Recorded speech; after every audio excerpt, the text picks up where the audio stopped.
Vous avez parlé pour le Incroyable. l'Ascara, la première Ascara du Rav. Je dis, mais c'est mon ami d'enfance.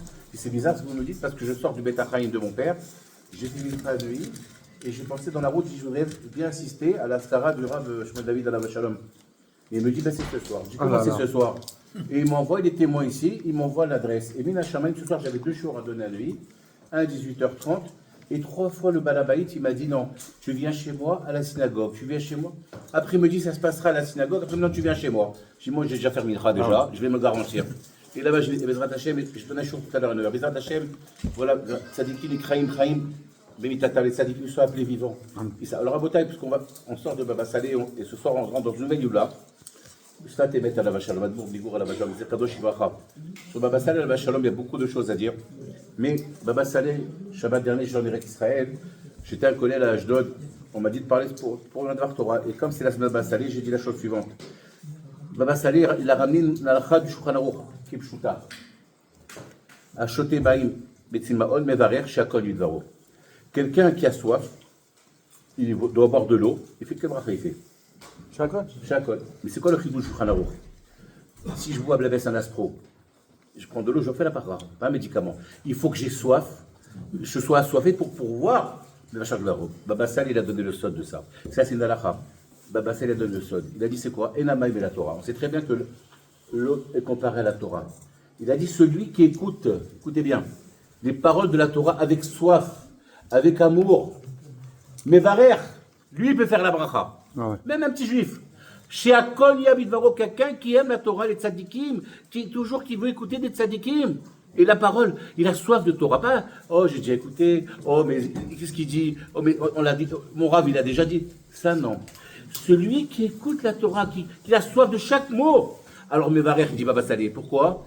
Parce que chez Akol Yabidvaro, celui-là, il peut bénir n'importe qui. On dit, n'importe quel juif, il a si en cas, il a la force d'écouter la Torah et de l'aimer.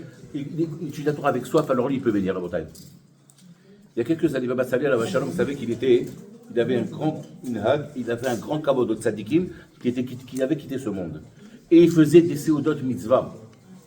Comme il dit, David Alav Shalom, le Baal Shem de Bakadosh, il commente un passage dans Tehillim, c'est marqué, David Amelech, il dit, Is'adeni vivachéa. Il dit, toi, Kadosh Baruch Hu, si tu me soutiens, je serai délivré. Et Baal Shem te pose la question, il dit, Lechaora, Shita, c'est simple. Si nous tous, on bénéficie du soutien d'Akadosh Baruch Hu, de facto, automatiquement, je vais être délivré. C'est quoi Adénim? Ils disent Adénim la shon Seuda. Lorsqu'il y a une Seudat mitzvah, il y a Yeshua. Quand on fait une Seudat mitzvah comme ce soir, il y a la délivrance. Pourquoi? Il faut savoir à Botaï que ce qu'on fait ce soir, c'est très important. On fait les Nishmat, Tzadik, Rabbi Shmuel David, Ben Avraham, Nishmato Began Eden, Bezrat Hashem, toutes les brachot qu'on va faire, cette Torah-là. Aujourd'hui, ce soir, on ramène tous les stroyot du Tzadik Rabbi Shmuel David, de tout ce qu'il a fait. Et Blainara, on sait ce qu'il a fait. On ne comptera pas parce qu'on ne peut pas compter. On peut pas compter. Et donc, c'est important de ramener toutes ces stroyotes-là. Baba Salé, les gens ne comprenaient pas à son époque, c'était des soudot. Ils croyaient que Hazé Shalom, c'était pour manger. Pas du tout. Il explique que le jour de la Yula d'un Tzadik, lorsqu'on fait ça, Seouda, on allume des veilleuses, on fait un Unishmat, dans le ciel, comme on l'a dit, on rappelle tous les mérites du Tzadik, et tout ce compris, c'est accepté. Une fois, un matin, un avril, il est rentré le voir. Il a des enfants, il habitait Nechivot, il a pris une bracha chez Baba Salé. Et je me rappelle plus, il a dit ce soir, c'est la douleur de tel et tel sadique, demande à ta femme de la faire, je vais venir chez toi. Il était heureux, l'avril. Il est rentré, il lui a dit, ce soir c'est Shabbat. Vous savez quoi? On est mardi, il a dit non. Le Rav, il a dit, eh bien, c'était des Tunisiens, des Marocains, c'est la même chose. Vous savez, c'est quoi la différence entre une table de Shabbat du vendredi soir, des Sfaradim, des Ashkenaz? Alors là, c'est pour une petite blague. Les tzadikim, les tzadikim marocains, il y a Baruch Hashem, il y a Chai salade, il y a 18 salades sur la table. Les Ashkenaz, il y a salade Chai, il y a une salade crue, c'est tout. Voilà, ce qu'on appelle la rabotaille. Alors, il lui a dit, va ce soir, je viens. Et à 19h, Baba Salé, le Alinou, il a été pris dans des douleurs, tout son corps, il ne pouvait plus bouger. Il est resté immobile de 19h à 1h du matin. Donc il a envoyé un chaliard, il lui a dit, tu m'excuses, je me suis engagé avec l'Avrir, qu'il fallait là, qu'il la fasse, mais moi je ne peux pas venir. Je ne peux pas bouger, le bras je ne peux pas le faire. Wow. Écoutez bien, regardez les tzadikim. À 1h du matin, le tzadik il lui apparaît, il rentre dans la chambre. Il lui dit, qu'est-ce que tu fais? C'est ça le kavod que tu me fais, Baba Salé? Tous les ans tu me fais dans la Seouda, tu dors, il a dit, mais Rila, je ne peux pas. Regardez le tzadik qui m'a qui part. Ouais. Il n'est pas surpris. Il dit, je ne peux pas me lever. Ouais. Il dit, lève-toi, tu n'as rien. Il s'est levé. Il était 1h du matin. Il lui a dit, maintenant tu fais la Souda. Il est descendu. Après, Baba Salé, avant que le Sadiq il repart dans l'autre monde, il lui dit, mais d'accord, je vais la faire.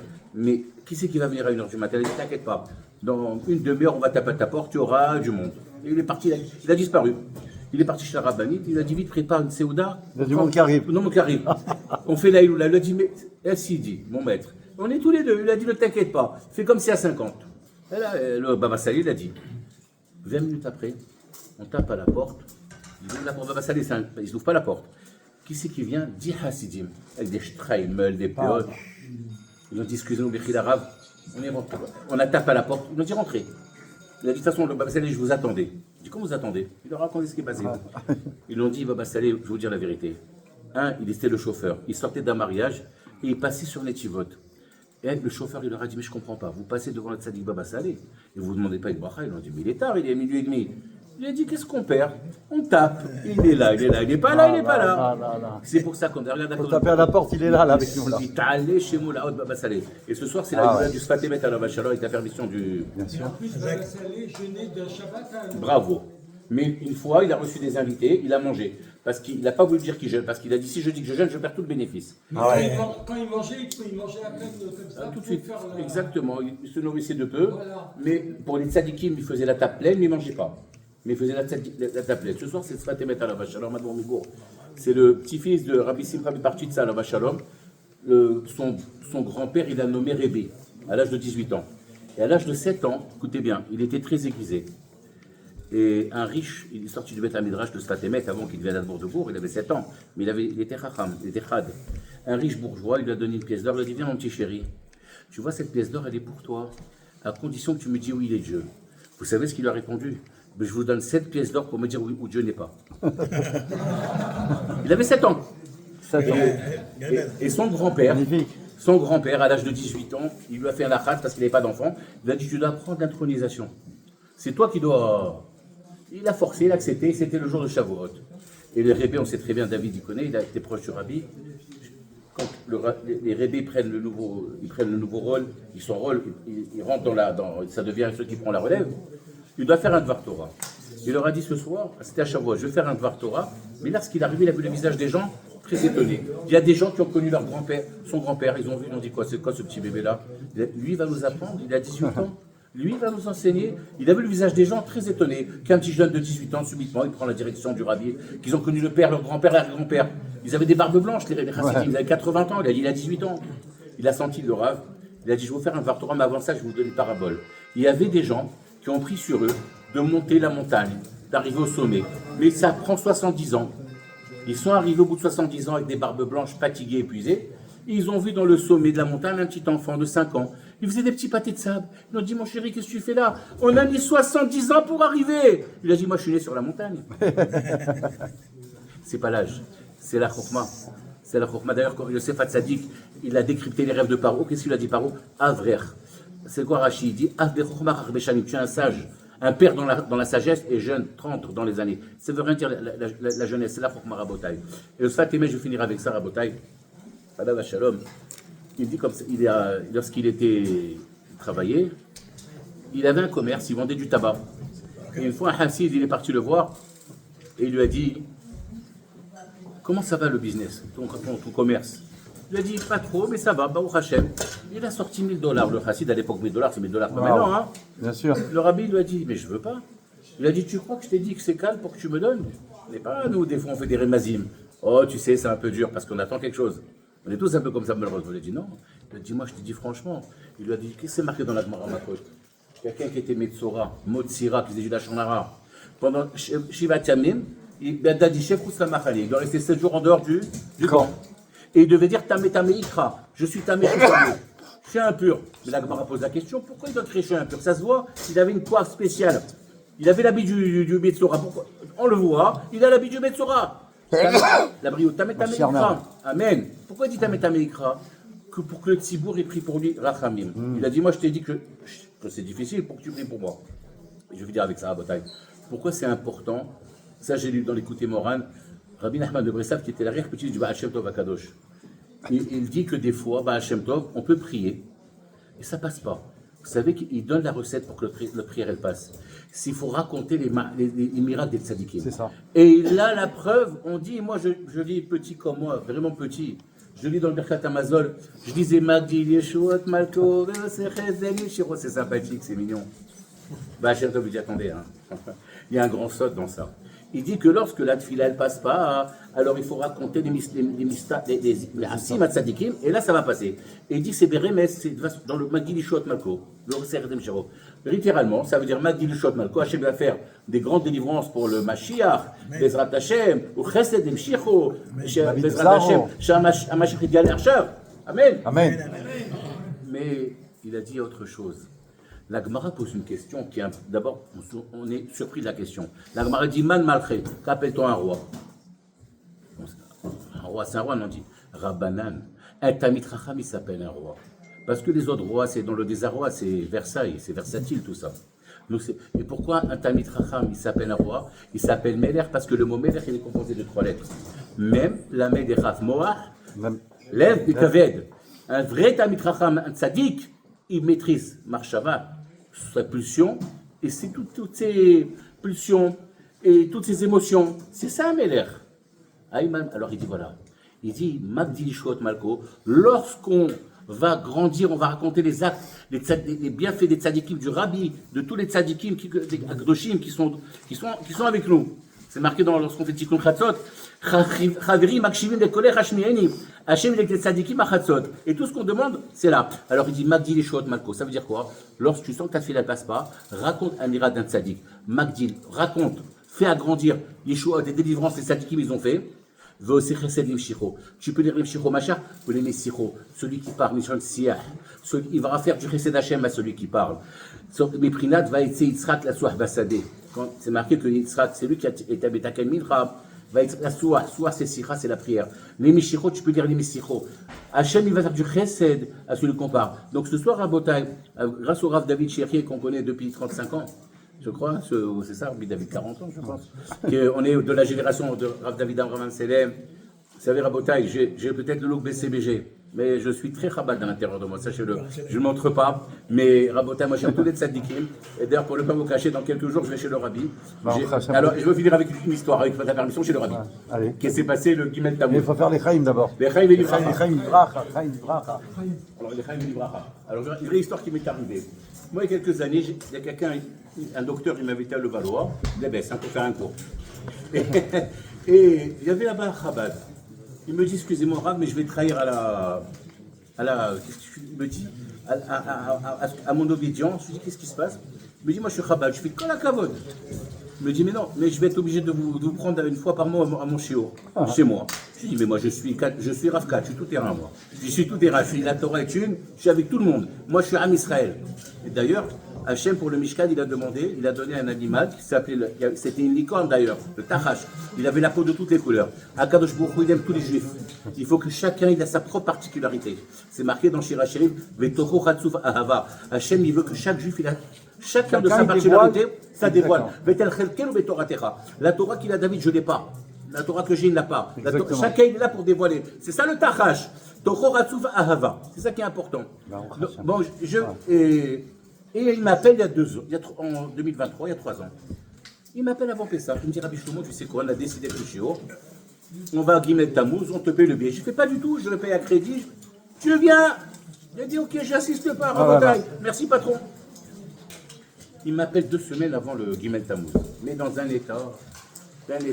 Mais... Il me dit, Mechila, Rabbi Shlomo. Je lui dis, je te sens pas bien, qu'est-ce qu'il y a? Il m'a dit, je me suis trop avancé. Quand je t'ai proposé de venir chez le Rabbi, ça coûtait 600 €. J'ai pas pris le billet, il est presque à 2000 €. Je peux pas. Je lui ai dit, écoute-moi bien. Je viendrai. Et si le Rabbi m'appelle, même si ça vaut 5000 €, je serai là. Il m'a dit, qu'est-ce que tu me dis? Je dis, je viendrai. Même si le Rabbi m'appelle à sa table, je serai là. Waouh. Il raccroche. Extraordinaire. Il m'appelle 40 minutes après, en pleurant. Je me dis, Shlomo, je ne sais pas ce qui m'arrive, je suis dans un rêve. Il me dit, quand tu as raccroché, un ami à moi, il m'appelle. Il s'appelle Steve, le type. Il dit, Steve, je te sens pas bien ce matin. Tu as fait un mauvais contrat? Qu'est-ce qui se passe? Il lui a dit, j'aurais voulu faire un mauvais contrat. Ah, qu'est-ce qui se passe? Il fait du gros business. Ouais. Il a dit, tu te rappelles de Rav Shlomo El Malem? Il a dit, qu'est-ce qu'il y a? C'est qui Rav Shlomo? Il lui dit, mais oui. C'est avec quelqu'un qui m'a assis. Il a vu une fois mon cours, le premier cours qu'il avait fait. Qu'est-ce qu'il a? Il a dit, tout va bien grâce à Dieu. Merci. Il a dit, je me suis avancé avec lui. Je l'ai appelé après Pessah. Je lui ai dit que ça coûte 600 € le billet. Cette demi, je ne peux plus l'inviter. Il lui a dit, écoute-moi bien, tu vas raccrocher, je te remboursé avec 2500 € pour le Rav Malem. Il m'appelle, il me dit, j'ai pris. Attends, j'ai dit, c'est le rabbi. Guimel Tamou, je vous la fais très vite. Moi, je mets la djellaba le Shabbat.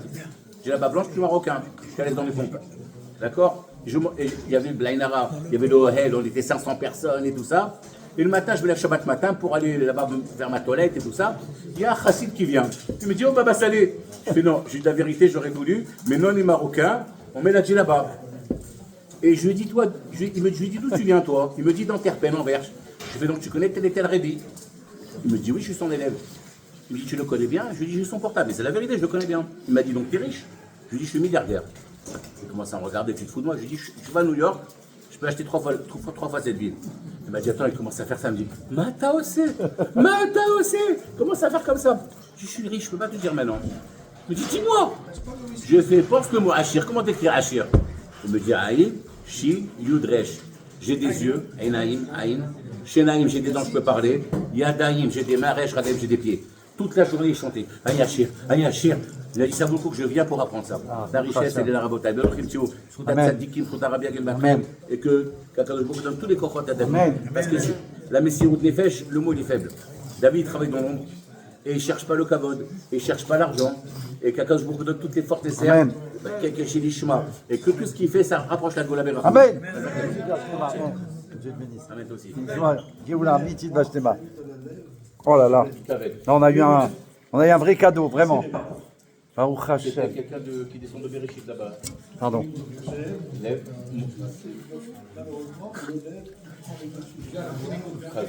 Et c'est Kalem à l'envers. J'ai entendu une histoire hier que j'ai racontée, puisque quand j'ai appris que c'était Fabringen, c'était l'Aïloula de Baba Salé, bien qu'on fait ce soir, j'ai dit hier, les gens ils attendent. Donc on a fait en dernière seconde, j'ai même pas prévenu les auditeurs, on va dire comme ça, j'ai fait Fabringen. J'ai dit, je le fais pour Hachem, donc c'est pas celui qui sera là, Baruch Hachem. Et Baruch Hachem, c'était une merveille. Et grâce à Dieu, une histoire extraordinaire de Baba Salé à Tzadik. C'était une histoire qui racontait qu'il avait, donc il était à Netivot, et il y avait plein toujours du monde avec Baba Salé à Tzadik. Et il y a quelqu'un qui est arrivé, un jeune homme, qui est arrivé avec une chaise roulante, et il est venu pour voir Baba Salé, pour demander une bracha. Ce jeune homme, il avait fait la guerre de Yom Kippour. Malheureusement, il a été gravement blessé et sa maladie elle s'est empirée au fur et à mesure. Et il a été en train de perdre la mobilité des pieds. Dont il n'avait plus de possibilité de marcher, de sentir sa jambe concrètement. On va dire comme paralysé vraiment. Et donc, c'était quelqu'un qui n'était pas très pratiquant. Mais il a entendu parler des miracles qui se passaient à Netivot grâce à Baba Salé. Et il a dit, il faut que j'y aille parce il souffrait, il était jeune et il était dans un état terrible. Donc il a été là-bas, il s'est approché de Baba Salé à Tzadik. Et il y avait plein de gens qui étaient là. Ils l'ont vu, donc ils ont été émus de le voir arriver. Il a dit, voilà, Baba Salé, j'ai fait la guerre de Yom Kippour. Voilà ce qui m'est arrivé. Et là, j'arrive pas à m'en sortir d'hôpital à hôpital. Et là, on m'a appris que voilà, j'ai perdu une jambe et la deuxième aussi. Donc, je suis venu vous voir, je ne sais plus quoi faire. C'est terrible. Besoin d'une bénédiction. Et Baba Salé, il y a demandé avec amour, bien sûr, énorme. Il a demandé s'il mettait les tefilines chaque jour. Et l'enfant d'Israël, il a répondu non. Alors Baba Salé, il a demandé s'il faisait Shabbat. Et il a dit non.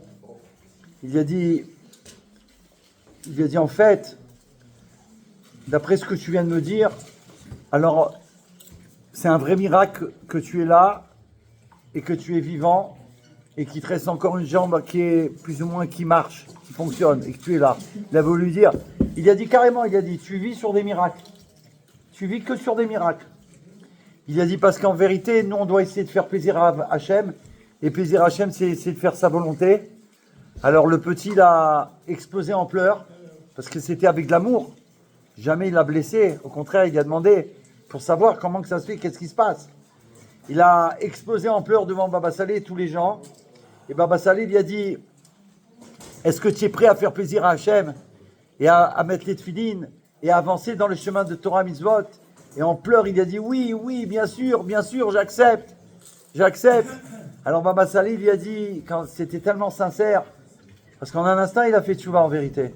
Baruch Hashem, avec tellement d'amour de Baba Salé à Tzadik. Alors Baba Salé, il lui a tendu sa main, comme ça, il lui a dit, donne-moi ta main. Et il a pris la main comme ça, il lui a dit alors que Hachem, il te bénisse, que tu vas retrouver ta santé, que tu vas pouvoir marcher, tu vas faire plaisir à Hachem, tu vas pouvoir le servir avec tes jambes. Et il y a fait une bracha spéciale, et à tel point que tous les gens qui étaient là, ils lui ont dit, lève-toi. Il était sur une chaise. Lève-toi. Et lui, il les a regardés, d'un air dur, je ne peux pas me lever. Je ne peux pas me lever. Ils lui ont dit, lève-toi, tu as eu la bracha devant nous, lève-toi. Alors lui, il a essayé de se lever comme ça, il n'arrivait pas. Il a forcé comme ça, ils l'ont poussé comme ça, ils l'ont aidé, quoi, moralement. Ils l'ont boosté, comme on dit chez nous. Ils l'ont boosté comme ça, il a commencé à se lever, et il a vu qu'il tenait plus ou moins, et il a commencé à marcher un peu, et il a vu que Baruch Hashem, il arrivait à marcher avec difficulté, mais il arrivait à marcher en direct, comme ça. Il a demandé, à l'époque on n'avait pas les téléphones d'aujourd'hui, il a demandé, s'il vous plaît, est-ce qu'il y a une cabine téléphonique? Parce qu'à l'époque c'était des cabines téléphoniques, il a demandé, il faut que j'appelle ma mère absolument. Et Baruch Hashem, ils lui ont dit, il y en a une pas loin de la yeshiva là. Il a été dehors, il est sorti dehors devant tout le monde, ils l'ont accompagné comme ça. Il a pu appeler sa maman, il a dit, maman, je suis en train de vivre un miracle extraordinaire. C'est quelque chose d'incroyable, j'ai été chez Baba Salé, je suis en train de te parler, je suis debout, maman. Voilà, une folie. Et c'est rapporté que Baruch Hashem, bien sûr, il s'est engagé, il a fait tchouva, il s'est marié, il a fondé un foyer juif, Baruch Hashem, grâce à Dieu. Donc nous, c'est l'amour qu'il faut donner à tout le monde. Il n'y a pas de faire de la peine à quelqu'un ou de... Il faut faire très attention de ne pas blesser quelqu'un avec beaucoup d'amour, parce qu'on ne sait pas, d'abord on n'est pas là à sa place. Deuxièmement, on ne sait pas, le rabbi l'a déjà expliqué de nombreuses fois, que peut-être qu'un juif, il est déjà venu dans plusieurs vies, et il a fait presque toutes les mitzvot, soyez les bienvenus, Baruch Haba. Et quand il est arrivé là, il avait déjà fait presque toutes les mitzvot, il en restait peut-être une à faire. Toi, tu le vois, tu crois qu'il n'a rien fait parce qu'il ne fait rien, pas grand-chose, mais en vérité, lui, il a déjà tout fait dans les autres vies. Et il est venu que pour finir une vie, une mitzvah, alors que tu le regardes. Regarde comment il fait cette mitzvah, regarde comment il fait. Donc nous, on doit, avec amour, comme Baba Salé, aimer chaque juif. Okay. Attention, 0660 91 08 53. Tu peux m'envoyer c'est là ou là avec toi. Tu m'envoies le reste. D'accord. Ouais. Tu m'envoies sur WhatsApp. Tu m'envoies ça. Que tu bénisses. Amen à toi, ça. Il n'y a rien à comprendre. Mashiach est là, le Rabbi a dit c'est la Géoula. Le Rabbi a dit Mashiach est là, le Rabbi a dit c'est la Géoula. Yaoui Kabeler. Peut-être vous le servez. Il y a une bouteille de mashki avec la bracha du Rabbi. Bienvenue Abraham. Aïe la la la la la la la la la. Aïe la la la la la la la la la. C'est l'histoire de Baba Salé Ouais. à Paris. Ah ouais. C'est très rare. Parce que le Rabbi Baba Salé, Ok. Alors un instant. Très belle. Ouais. Baruch Hashem. Alors on nous propose, puisqu'on est avec Baba Salé, on rappelle. Ouais, il est là. Il est là, on a mis dedans. Bienvenue à tous ceux qui viennent d'arriver. Il y a une bouteille de mashkela et là, il y a de la bouteille. J'ai mis de la bracha du Rabbi que j'ai ramené Baruch Hashem, grâce à Dieu. Et on est tous attachés au Rabbi, tous les enfants d'Israël. Ce qu'il y a d'incroyable, c'est qu'aujourd'hui, c'est pas que les Juifs qui sont attachés au Rabbi, c'est même parmi les non-Juifs qui sont attachés au Rabbi. Grâce à Dieu. Le Rabbi, il a fait de nombreux émissaires dans le monde pour diffuser les 7 lois de Noé. Et maintenant, ils ont tellement commencé à comprendre qu'ils sont attachés au Rabbi parce qu'il y a une mitzvah pour les non-juifs qui doivent croire en Dieu qui a donné la Torah au mont Sinaï par l'intermédiaire de Moshe Rabbeinu. Donc ils doivent croire en Dieu et en Moshe Rabbeinu. Et on leur fait savoir que dans notre génération, Moshe Rabbeinu, c'est le rabbi. En leur expliquant, pas simplement les mots. Et Baruch Hashem, quand on explique, ils comprennent et ils s'attachent au rabbi. Là, j'ai reçu, avant de venir au Farbringen ce soir, 2 lettres de 2 non-juifs qui sont attachés, qui sont parmi mes élèves, qui ont écrit une lettre que je dois envoyer au rabbi pour eux. Imaginez, pour demander les brachot. Alors, avant d'entendre... combien de temps? Ouais. Une histoire de... Rappelle-moi ton prénom. Une histoire de Yeshua sur Baba Saleh Hatzadik, qui est à Paris. Qui s'appelle Liel Bat Elia. Une bracha pour le bébé, Liel, Batelia, une bracha pour lui et pour tous les bébés qu'on est, tous les enfants d'Israël pour une Géoula atomique, nucléaire, les Vana Yechia Meler. On a quelqu'un qui nous voit de Russie, Baruch Hashem. On est occupé là, il faut passer discrètement, parce qu'on ne peut pas. Mais oui, avec joie, c'est toujours. Alors, on va écouter Yoshua qui a une histoire. Ah, Baruch Haba. Wow. Une histoire de Baba Saleh à Paris, c'est ça? Exactement. Baba Saleh, il a habité à Paris. Tiens mon frère. Dans les années 50, 60. C'était dans ces années-là.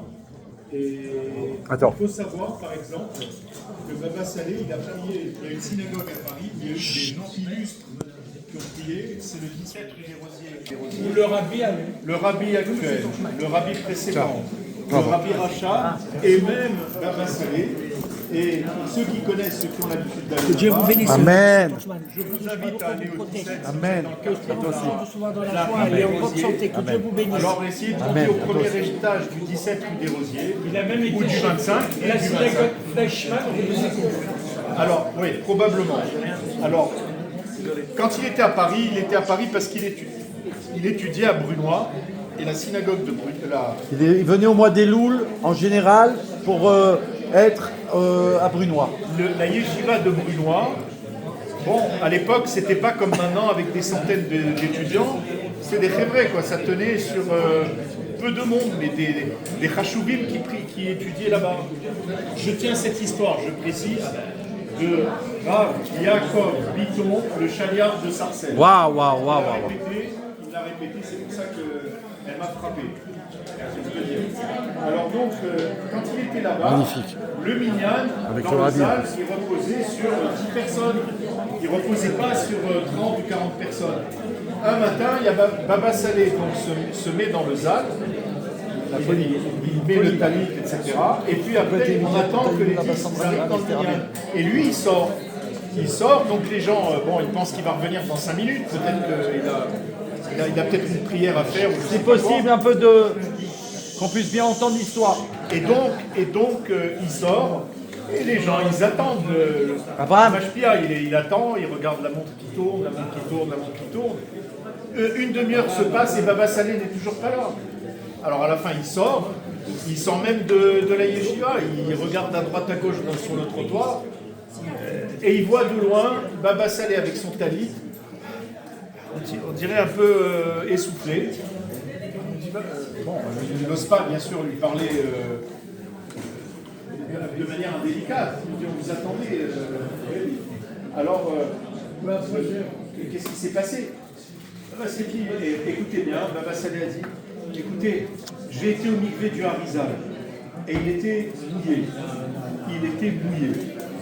Alors, De Paris, il a été. alors le Mashpia l'a regardé. Vous ne croyez pas? Mais bien sûr. Bien sûr que je vous crois. C'est une histoire que j'ai entendue. Magnifique. Incroyable. On a une histoire de Baba Saleh quand il était à la yeshiva de Brunois, qui a été rapportée par le Rav Haddad, Haddad de Minan. Et elle est connue. Mais lui, à l'époque, il était un bachour. Il est venu à Brunois, Baba Saleh? Ouais. Il venait souvent, il est venu plusieurs années. Et Il n'a pas été avec Clément aussi? je sais pas ça. Non, je sais pas.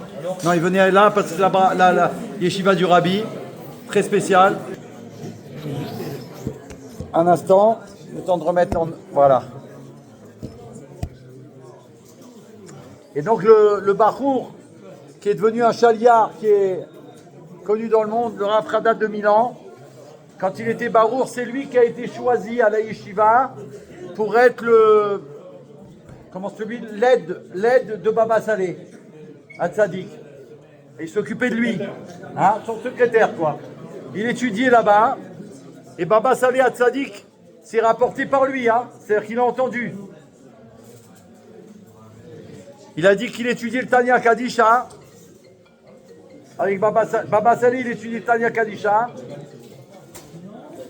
Et à un moment donné, il a entendu s'exclamer, quand il étudiait le Tanya, du Rabbi Shneur Zalman de Liadi, il a entendu Merci, Chaim Ivracha. Il a entendu Baba Saleh qui a dit comme ça à voix haute, parce qu'il étudiait avec quelqu'un qu'on ne voyait pas, et il a dit Zalmani, où c'est que, comme ça il a explosé de rire, dans l'étude du Tanya, il a dit où c'est que tu as été chercher, où c'est que tu as trouvé cette merveille. Et de là, il a rapporté, ça veut dire qu'il a compris qu'il étudiait avec l'Admour Hazaken. On ne le voyait pas. Très spécial. Donc les tzadikim, c'est un autre niveau, c'est un autre level. C'est pour ça qu'il faut raconter les histoires, les merveilles. Là, j'en ai une. Baba Saleh, avec le rabbi de Lubavitch, il rapporte que Harfoud, un village aux confins du désert du Sahara, 600 km de Casablanca, est connu parmi les juifs du Maroc comme le foyer des grandes tzadikim. Baba Saleh, son fils Baba Meir, en 1951, au mois de Nissan, 5711, le Rav Shlomo Matuzov, émissaire du Rabbi de Lubavitch et directeur des institutions Chabad du Maroc, entreprit un voyage spécial vers les régions les plus reculées. Et quand il est arrivé dans cette ville à Harfoud, il a découvert une grande communauté juive. Mais il n'y avait pas de centre éducatif pour l'étude de la Torah. Alors il a rapporté grâce à Baba Saleh, ils ont fondé un Talmud Torah. Ils ont accueilli d'abord 40 élèves. En moins de 6 mois, il a réuni à avoir 100 élèves grâce à Baba Saleh dans la yeshiva. Une année plus tard, en 1952, Baba Saleh il a envisagé de quitter le Maroc pour se retirer de la vie publique. Et il a écrit au rabbi pour savoir qu'est-ce qu'il devait faire. Le rabbi lui a répondu qu'il devait rester auprès des juifs sfarades pour continuer son œuvre spirituelle. Et c'est là qu'il a été connu mondialement jusqu'à aujourd'hui. Baruch Hashem, il a écouté le rabbi. Après, j'ai entendu aussi hier qu'à partir de 16 ans, Baba Saleh, qui étudiait tous les livres de Torah qu'on pouvait lui présenter, je suppose, d'après ce qu'il a dit comme ça, il a dit qu'à l'âge de 16 ans, je crois que c'est 16 ans, à partir de l'âge de 16 ans, il n'étudiait pas les livres qui n'étaient pas en harmonie avec les enseignements du Baal Shem Tov Akadosh. Il ne les étudiait pas. Donc, et pour lui, Baba Saleh, ils ont rapporté qu'il considérait le rabbi de Lubavitch comme le successeur du Baal Shem Tov Akadosh. Et c'est vraiment ça, puisque c'est ça, celui qui amène Mashiach dans le monde. C'est-à-dire, comme nous, non, mais certainement oui, d'un autre système. Voilà, ça c'est sûr. Une fois il a dit. Alors maintenant, en l'honneur de Rav David Zawi, j'ai posé une question. Je travaille beaucoup avec... Est-ce que c'est... Attends. On va juste prendre une boisson fraîche. Parce que là, c'est du lourd qu'on va dévoiler. Enfin, qu'on va essayer. Hein. Avec la petite tête qu'on a.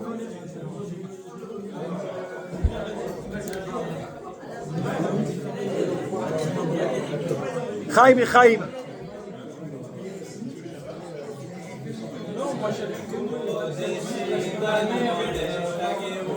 הנה משיח בא,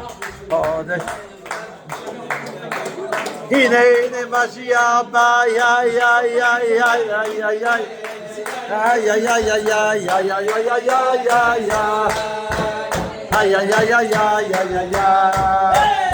יא יא יא יא יא יא חודש שבט, חודש הגאולה, הנה משיח בא. חודש שבט, חודש הגאולה, הנה הנה משיח. איי איי איי איי איי איי איי איי איי איי איי איי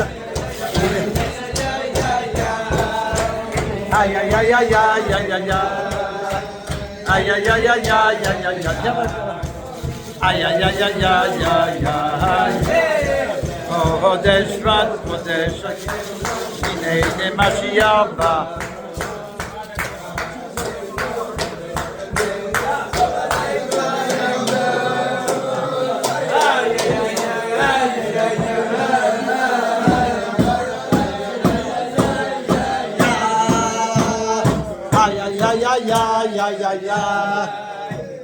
Aïe aïe aïe aïe aïe, la folie de Voralia, la folie et le Sheva. Il se passe des merveilles ici. Baruch Hashem, que Dieu soit béni de nous gratifier, de nous faire ses cadeaux. Alors écoutez, actuellement, comme on est là avec Rav David Zawi, lui c'est sûr qu'il est là. Nous espérons qu'on soit là. Ça veut dire être là vraiment. Vraiment. On peut être là physiquement, mais est-ce qu'on est dans le Farbringen? Alors, je travaille beaucoup avec l'intelligence artificielle que j'ai du Rav Ginsburg à Malar et selon l'Ikouté Sichot, Baruch Hashem. Et ils en ont sorti une, Baruch Hashem. Et c'est Rav Kalmenson qui me l'a offert, qui m'a dit voilà. Et là, j'ai travaillé sur un sujet très précis par rapport à notre attente de la Géoula et de Mashiach. Donc je vais vous en faire profiter. Et une fois, j'ai demandé au Rabbi la bracha, et j'ai reçu la bracha du Rabbi que le lendemain ou le surlendemain, je ne sais plus exactement, j'ai reçu une vidéo du Rabbi, pas pour moi, mais qui était adressée à tout le monde, où là-bas le Rabbi disait qu'il faut se servir de la technologie pour Hachem. Il faut s'en servir. Si on nous la donne, c'est que pour s'en servir. Alors quand j'ai eu la bracha, alors que j'avais demandé 2 jours avant, qu'est-ce que je fais? J'ai pas osé, j'ai dit les gens ils vont me prendre pour un dingue peut-être, ou il faut faire attention, etc. J'ai demandé la bracha, et le Rabbi m'a donné la bracha, il y a une vidéo qui a circulé. S'il vous plaît. Non. Et donc, et ensuite, j'ai demandé aussi une bracha, j'ai demandé est-ce que je dois faire savoir ou je le garde pour moi, ça me gênait. Je voulais le faire savoir, il m'a dit de le faire savoir, je donnais des cours à l'école de Schneor, et j'ai dit je vais leur transmettre quelque chose de Khadash, de nouveau. Alors il m'a dit non, au contraire, il faut faire savoir ce que vous faites. Il faut leur dire, comme quand on dit un cours au nom d'un tel, je l'ai fait avec l'aide de l'intelligence artificielle pour la Géoula. Je demande à chaque fois, voilà, selon les enseignements du Rabbi Melech HaMashiach, qui a dit ça et ça, où on en est? Qu'est-ce qui se passe? Alors, la question que j'ai posée, c'est par rapport à l'identité de Mashiach. Parce que dans un message qu'il a transmis le Rabbi, il a fait savoir que le Rabbi il était au 770, qui s'appelle Menachem, qui s'appelle Mendel, qu'on peut le voir, qu'on peut le désigner du doigt, etc. Donc ça c'est... Nous on sait ça depuis toujours, mais il y en a plein qui ne savent pas. Donc qu'est-ce qu'il faut continuer à faire savoir? Est-ce qu'il faut propager? Alors écoutez les merveilles que j'ai reçues, Baruch Hashem. C'est étonnant et c'est incroyable. Il dit comme ça, le Mashiach il peut exister et agir, mais un instant s'il vous plaît, tant que son identité n'est pas reconnue, la Géoula, elle reste voilée. Déjà, c'est puissant. Je dis, attends. Et il va donner une preuve selon le Chumash. À la sortie d'Égypte, le Rabbi il explique à plusieurs reprises dans le Dvar Malchut de cette semaine, Parashat Bo, dans le Dvar Malchut de Vaïra de Mishpatim. Là-bas, il dit que Moshe, quand il est arrivé, il était déjà le libérateur du peuple juif, puisque c'est Dieu qui l'a nommé. On est d'accord? Il a dit, va libérer mes enfants. La rencontre la première rencontre avec lui, Hachem, dans le buisson ardent. Mais il explique, tant que le peuple disait, c'est qui t'a nommé chef? C'est qui t'a nommé libérateur? Alors tant qu'il y avait des questions, la délivrance ne pouvait pas avoir lieu. C'était pas possible. Conclusion du rabbi, la délivrance, elle commence au moment de la reconnaissance. Il faut reconnaître cet homme qui est désigné par le Rambam. Pourquoi? S'il n'y avait pas besoin qu'on doit le reconnaître, est-ce que d'après vous, le Rambam, il se serait fatigué autant pour révéler l'identité d'un homme que s'il est comme ci et comme ça et comme ci et comme ça, c'est lui le Mashiach? Il n'aurait pas eu besoin de le faire? S'il vous plaît. S'il vous plaît, mesdames. Non, c'est important. Mechila, on fait ça pour David Zawi, mais on transmet un message spécial. Pour savoir, puisqu'on en est là, ça fait 5 ans que Rav David est parti, c'est déjà trop longtemps. Hein, on va faire encore l'année prochaine, elle va nous inviter. Et après l'autre année, après, c'est ça? Pas du tout, ça suffit, stop. Donc nous, il faut qu'on se réveille. Alors il y a un sujet qu'il faut communiquer, pas seulement aux juifs, mais même aux non-juifs.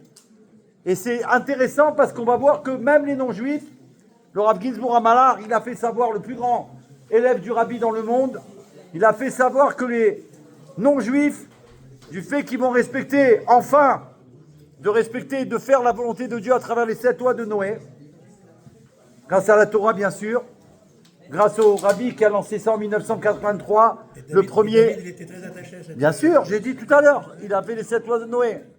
Donc, c'est important. Pourquoi? Parce qu'il dit non seulement ils vont devenir des vrais Bnei-Noach, non seulement ils vont devenir des justes parmi les nations du monde, il dit que grâce à ça, il y a des juifs qui se sont égarés pendant l'exil, qui vont revenir à la Torah. Quand ils vont voir que des non-juifs, ils font Torah et Mitzvot, ils étudient Tanya, la Chassidut, ils vont devenir fous. Il dit, mais qu'est-ce qu'il a celui-là? Il me dit qu'il ne se convertit pas, et il étudie la Torah, et il fait les 7 lois de Noé, et il est Aksha, et il écrit au Rabbi, et il fait des Farbringen, et je deviens fou. Il revient à son héritage. Tu comprends? C'est ça qui est merveilleux. Alors c'est ce cas qu'il dit. Il dit qu'en vérité, nous on doit reconnaître celui que Dieu il a choisi. C'est marqué dans le Teilim que Hachem il a oint le lieu Mashiach.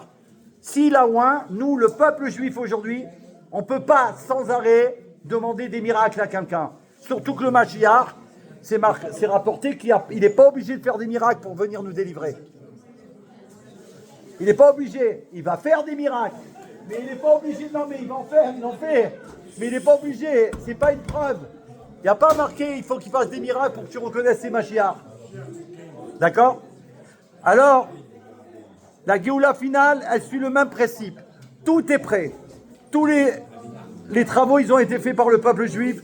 Toute la voda, elle a été faite. Il manque qu'un élément révélateur, la reconnaissance claire du Mashiach. Faire connaître son identité, ce n'est pas ajouter quelque chose. C'est retirer le voile. On enlève le voile. Il ne faut pas avoir peur. Si on a peur de la vérité, c'est pas normal. On ne peut pas, si on est honnête avec nous-mêmes, d'accord, de voir le travail du rabbi depuis qu'il est rabbi à travers le monde, qui continue à retourner le monde. Non seulement les juifs et les non-juifs, on est obligé de reconnaître ce qui est à reconnaître. On ne peut pas rester comme ça. Parce que si on ne reconnaît pas, la Géoula, elle reste intérieure. Ça veut dire, il y a la Géoula, Mashiach, il est là, il attend encore. Tant qu'on ne le reconnaît pas, officiellement, je parle d'officiellement, pas officieusement, officiellement, qu'on reconnaît ou qu'on le désigne, sans avoir honte, sans avoir peur, alors là, il va pouvoir se révéler. D'ailleurs, la preuve, quand Moshe Rabbeinu il s'est présenté aux enfants d'Israël pour dire qu'il était le libérateur, eux ils ne savaient pas, ils n'étaient pas sûrs qui c'est. Il avait un code. Il a dit pas code, si. Mais eux, les enfants d'Israël, ils ne savaient pas, ils n'étaient pas sûrs, ils ne voulaient pas s'engager dans une galoute. Que Dieu en préserve. Encore, on va nous faire croire que le libérateur, il est là. Ils ont appelé qui? La fille de Hacher. La fille de Hacher. Sérach. Attends. Voilà, par derrière. s'il te plaît. La fille de Hacher, Sarah. Pourquoi ils l'ont appelée à elle? Parce qu'elle, elle a mérité, vous vous rappelez, que Sarah, elle a mérité que quand Yosef Hatzadik, il s'est dévoilé à ses frères, et qu'il leur a dit, allez dire à mon père que je suis vivant.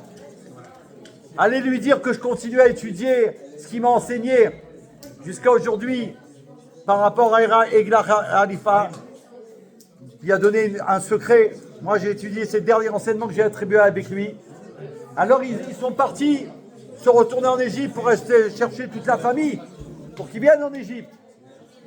Mais eux, ils avaient peur que s'ils annoncent à Yaakov Avinu que leur père, son fils, il est vivant, qu'il va mourir, Chas v'Shalom. Le choc, après 22 ans. Ils étaient embêtés. Alors,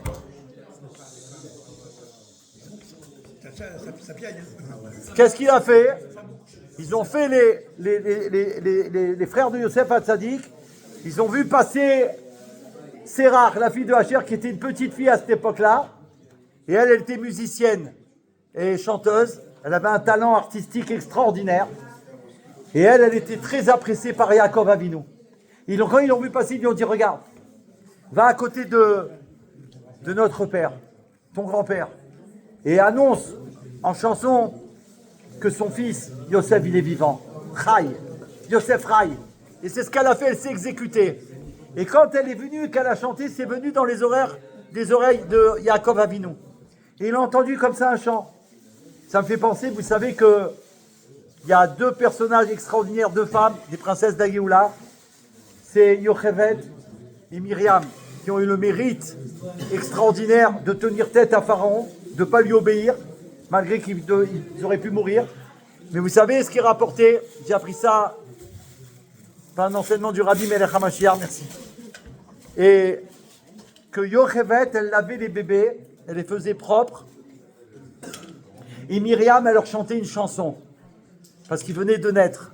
Ils étaient beaux, elle les faisait beaux, elle chantait. Qu'est-ce qu'elle chantait? Que le libérateur, il était né, qu'il allait nous libérer. La première des choses qu'on doit dire à un juif, c'est que Mashiach, il est là. Ne t'inquiète pas. Un bébé, il vient, quand il voit le monde, il dit, pourquoi vous m'avez mis dans ce monde de galoute, là? Alors on lui dit, comme Myriam, ne t'inquiète pas, Mashiach, il est là. Il est là pour nous délivrer. Il nous délivre en ce moment, pas il est là pour nous. Il est en train de nous délivrer. Et là, Baruch Hashem, il a envie de vivre, il a envie d'être dans le monde. Sinon, ça ne l'intéresse pas. Je suis venu pourquoi? Moi, un enfant de cette génération, tous les enfants de cette génération, il faut faire très attention à eux. On dit à l'école, on ne peut plus les régler, on ne peut plus leur parler, on ne peut plus les arriver. C'est normal.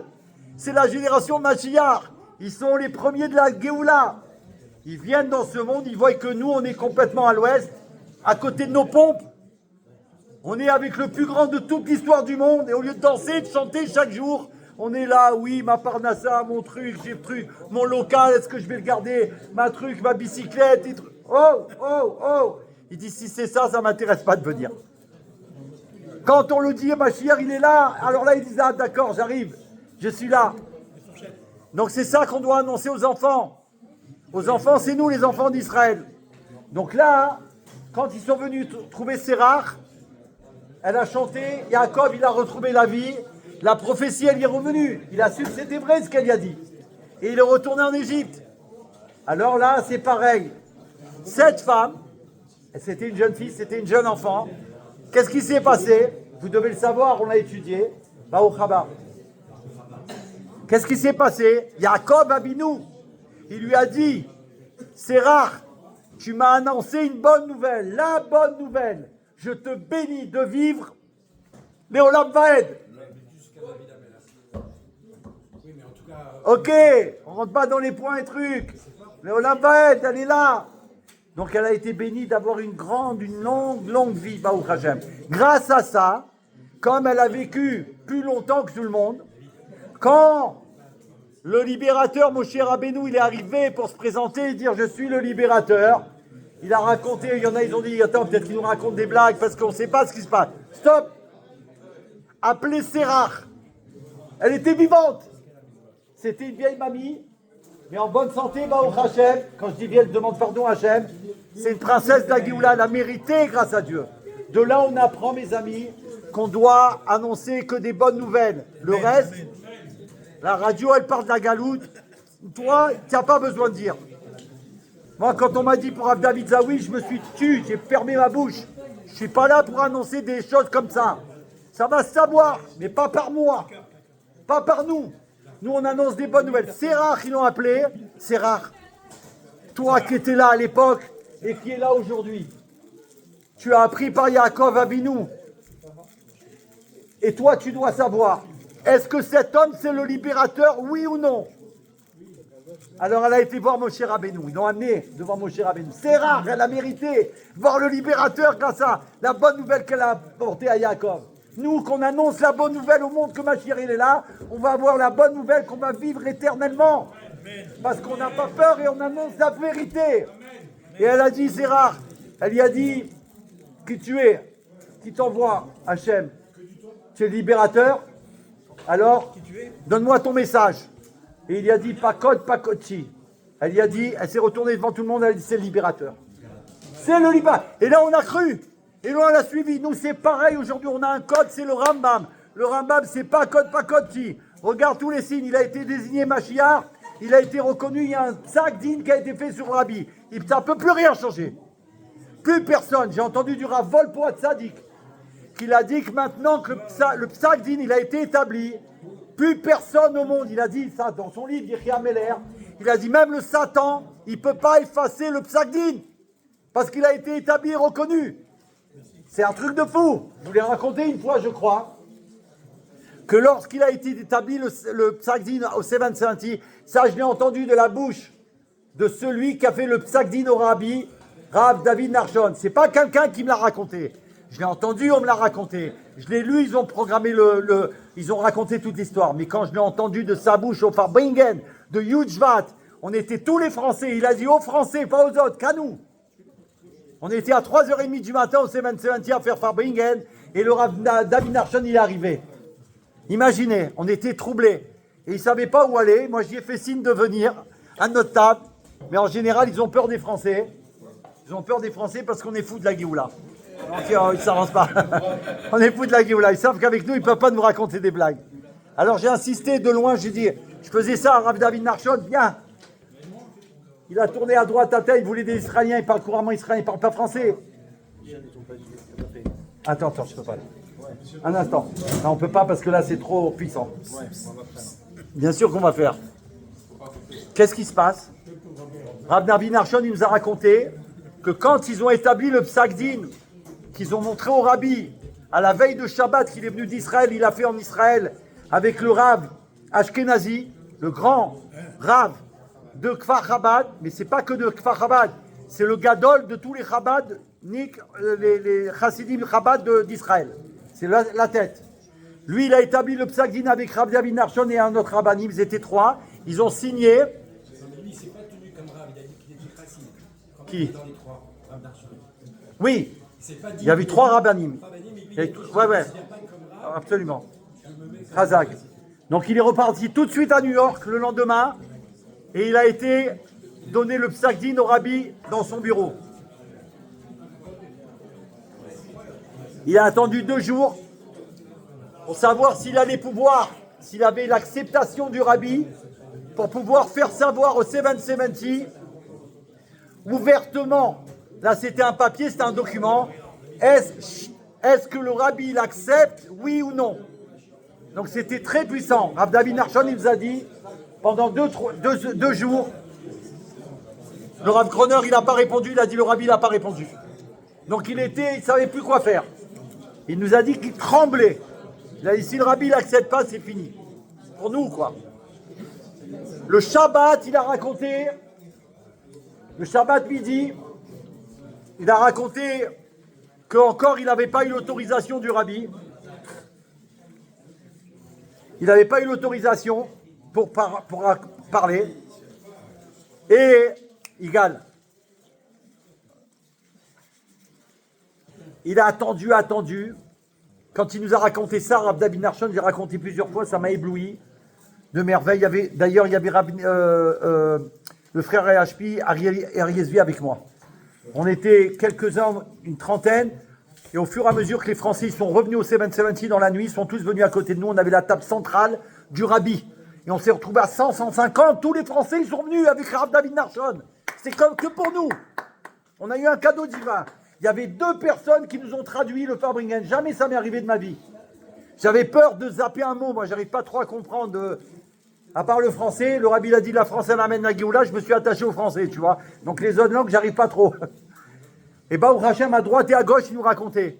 Je dis à Ariezvi, écoute, Ariezvi, même si on loupe un mot, il lui traduit. C'était fabuleux. Il nous a raconté l'histoire. Pourquoi? Parce qu'il s'est retrouvé exactement à la même place que quand il a fait le Psakdin. Il a dit, je suis à la place quand j'ai fait Psakdin, je vais vous raconter tout ce qui s'est passé. Et c'est ce qu'il nous a raconté. Maintenant, donc, il n'y a pas encore l'accord du Rabbi. Il est là, avec son ami Rav Avitob, le chassid, pardon. Avitob. Avitob, il est célèbre dans le monde. On ne se fait pas voir. Avitob, c'est celui qui a un jour vu une vidéo. Je suis obligé de vous raconter plein de choses parce que je vois qu'il y a des gens qui en veulent plus que jamais. Ce soir, c'est spécial. On a la bracha de Baba Saleh à Tzadik. Et de Rav David Zaoui, il est avec nous. Mon Rav, il m'a dit, Rav David Zaoui, il est fou de joie que tu me fais Fabrigan ici pour lui. Avec toute l'équipe. Nous, pas moi. On est tous des invités. Madame Zaoui, elle nous tous invités, on est des invités d'Hachem. Alors comme ça, il a dit. Il y avait 17 bouteilles sur la table du Rabbi de vodka pour ceux qui font une peoula, une action. Alors il passe devant le Rabbi à la fin du Farbringen, il demande au Rabbi une bracha pour refaire un Bet Rabad à Chicago, sur la Lune, sur Mars, sur Vénus, sur toutes les planètes. Il faut se préparer à monter sur les planètes qu'ils n'ont pas pu atteindre encore. Et le Rabbi les bénit, il leur donne une bouteille. En général, quand le Rabbi a fait terminer Farbringen, c'est les bouteilles, il leur donne un bracha et après le Rabbi ne parle pas. En général, c'est pas qu'il ne parle pas, c'est fini le Farbringen. Et là, pour la première fois, il s'est passé quelque chose d'incroyable, il nous a dit Rav Nachshon. Il a dit tout d'un coup, à partir de la 17e bouteille, il n'y avait plus de bouteilles sur la table, moi ils ne m'ont pas appelé, j'ai dit c'est fini. Il m'a dit le gaba, il m'a appelé, il m'a fait un geste comme ça, il a dit de venir. Il a dit de venir, et lui il était étonné parce que je croyais que c'était fini. Il dit nous, c'est l'air de dire, ne fais pas attendre le Rabbi. Il s'est levé comme ça, il a dit à Avitob, alors j'ai oublié de vous dire Avitob, cet homme exceptionnel. Avitob, c'est quelqu'un d'exceptionnel, c'est un chassid qui a connu le Rabbi, j'ai entendu personnellement de sa bouche, et que jamais il a demandé quoi que ce soit au Rabbi, depuis qu'il l'a rencontré. C'était fini. Il ne demande rien. Lui, une fois il a vu une vidéo, le Rabbi il parle avec le maire de Haïfa. Écoutez bien qui c'est. Il voit une vidéo, le maire de Haïfa, il parle avec le Rabbi, il parle de Haïfa, de la ville, tout ce qu'il a fait pour les Juifs, tout ce qu'il fait en direct, la vidéo. Et le Rabbi, en plein de vidéos, elle existe, la vidéo. Tout d'un coup, il lui parle, là, j'ai fait ça, on a fait ça, on fait ça et ça. Et tout d'un coup, le Rabbi lui dit, à Haïfa, comme c'est rapporté dans la Torah, il y a beaucoup de perles et de pierres précieuses, au bord de la mer, et pas très loin, et juste au bord de la mer. Et l'autre, il lui parle de Haïfa, de la truc, il n'a pas capté le message. Et le Rabbi répète, il y a des perles, des pierres précieuses qui sont enfouies là-bas, comme c'est rapporté dans la Torah. Le Avitob, quand il a vu cette vidéo, il a dit à Rav David Nachshon, parce qu'ils sont amis intimes, il lui dit, c'est que le Rabbi il a fait une prophétie là. Il est en train de parler des pierres précieuses, et lui, comme il est dans les diamants, il a fait des demandes d'autorisation de l'État d'Israël pour pouvoir faire des fouilles. Aujourd'hui, grâce à lui, ils ont découvert une mine de perles et pierres précieuses qui est la mine du Rabbi en Israël. Un truc de fou, une vidéo, croire au Rabbi. Il n'a pas raconté des blagues. Il a cherché, il a trouvé. Il y a Gati ou Matati, ils ont une boutique en face du 770. C'est la première boutique en Israël, en Amérique, avec les diamants de là-bas, les perles précieuses. Depuis un an. Cet homme-là, pourquoi je vous ai raconté ça? Cet homme, il fait partie toujours de l'équipe avec David Nachshon, avec Rav David Nachshon. Rav David Nachshon, sachez-le, c'est pas n'importe qui, en plus que c'est un grand chaliard, c'est lui qui s'occupe de tous les tanks en Israël, mais c'est lui qui a ramené toujours jusqu'à aujourd'hui, à chaque fois que le Premier ministre Benjamin Netanyahu vient en Amérique pour voir Trump ou un autre président, il passe avec Rav David Nachshon, il vient avec lui. Depuis toujours, c'est lui qui l'amène chez le Rabbi. Et ils vont chez le rabbi quoi qu'il arrive, même maintenant. Comme son garde du corps. C'est lui qui l'amène. Il y a plusieurs vidéos où tu vois Binyamin Netanyahu, il y a Rav David Narshon à côté de lui. Donc c'est pour vous dire, un homme très simple, mais il s'appelle Narshon, celui qui a avancé. Donc lui il raconte, quand ils l'ont appelé pour venir devant le rabbi, il a dit à son copain Vitob, je t'ai toujours amené avec moi, accompagne-moi. Lui il n'a pas osé, parce qu'il sentait que c'était très fort. Il a dit, viens avec moi. Alors il s'est levé, il a accompagné, ils ont marché jusqu'à côté du rabbi. Et là, il y a dit, Rav David Narshon, il a dit à Vitob, s'il te plaît, je vais parler devant le rabbi, je veux que tu regardes le rabbi, et tout ce qu'il fera ou tout ce qu'il dira, tu me le diras après. Parce qu'il ne pourra pas. Lui, puisqu'il va parler devant le rabbi. Il m'a dit qu'il s'est mis devant la table du rabbi, Melech HaMashiach. Il s'est mis devant comme ça, et il a commencé à ouvrir la bouche. Il a dit, j'ai pas regardé le rabbi. Il nous a décrit comment il a fait.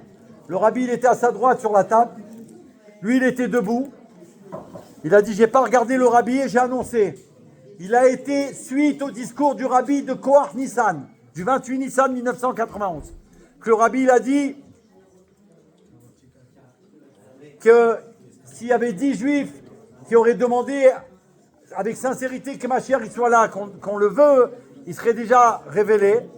Alors il a dit, suite à ce discours, il a établi un psak-din, un décret rabbinique selon la Torah, selon le Mashiach, que le rabbi est le roi Mashiach selon la Torah. Et il a dit ça devant le rabbi. Non seulement le rabbi il a accepté le discours, il n'a pas fait taire, et il a continué, il a dit, ouais, c'est ça qui est incroyable. Il a dit devant le rabbi le 6 Iyar 1991. Ce discours, tous les gens entendaient. Et après, il a dit comme ça. Donc, selon le Rambam, nous déclarons, selon la Torah, que le rabbi, son nom, est le roi Mashiach de notre génération. Et que nous, on va scander ensemble son acceptation. Il a fait faire Yechi à tout au 770. Il a dit, j'ai fait 3 fois Yechi devant tout le monde pour qu'ils acceptent. Et Baruch Hashem, la première fois, c'était un peu... Les gens, ils n'osaient pas. La deuxième fois, il a dit presque la moitié du Seven, ils ont...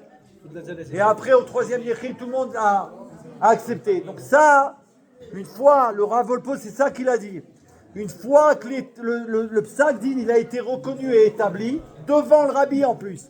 C'est pas on raconte des choses. Il était présent, le rabbi. Et je vais vous raconter une chose, pour terminer sur le psak-din. C'est que c'est ça qu'il a rapporté qui m'a surpris parce que je l'avais vu par écrit, mais je n'avais pas compris ce qu'il voulait dire. Mais là, il nous l'a dit en vive voix. Il nous a dit, le rabbi, avant que je parle, alors qu'il avait terminé le Farbringen, le rabbi, il a parlé très fort. C'est-à-dire, on l'a entendu, les gens, ils étaient surpris. Parce que normalement, le rabbi ne parle pas après Farbringen. Et là, le rabbi, il a parlé, il a dit, il y a quelqu'un qui va venir faire un discours. Faire une annonce, pardon, pas faire un discours. Il y a une personne, il y a un chaliard qui va venir faire une annonce.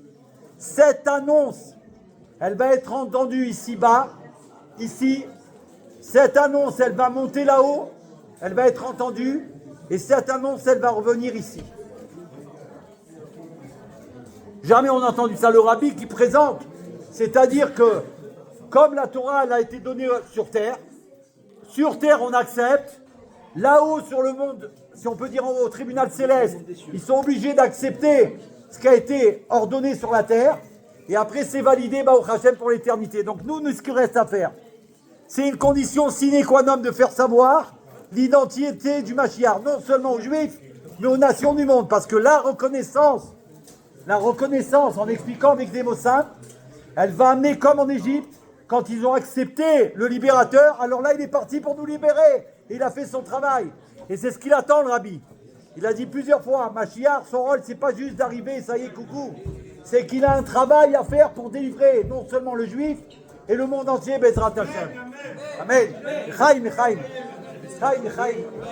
Rabbeinu Melech HaMashiach, Ne'olam Va'ed Yechi Adonai. Chaim, Chaim. Au-delà des merveilles. Aïe, aïe, aïe. Bye-bye.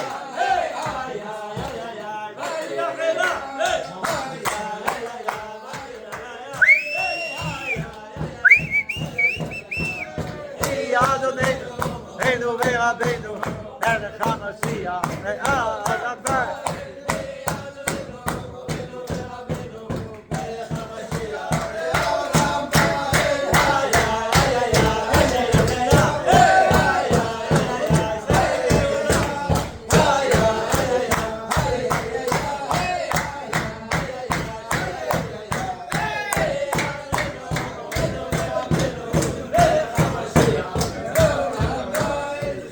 אדוננו, מורנו ורבנו. היה, היה.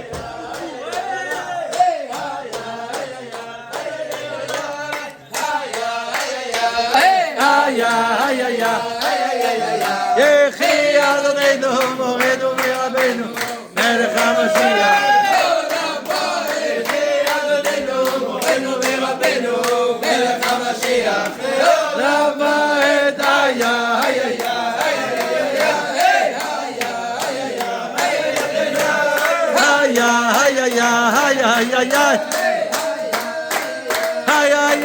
יחי אדוננו, מורנו ורבנו, מלך המשיח. יחי אדוננו, מורנו ורבנו, מלך המשיח.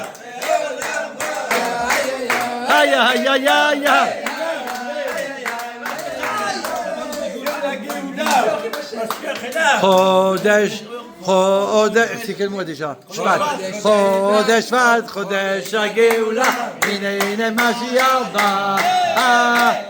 חודש שבט, חודש הגאולה, הנה משיח בא. איי איי איי איי איי איי איי איי איי איי איי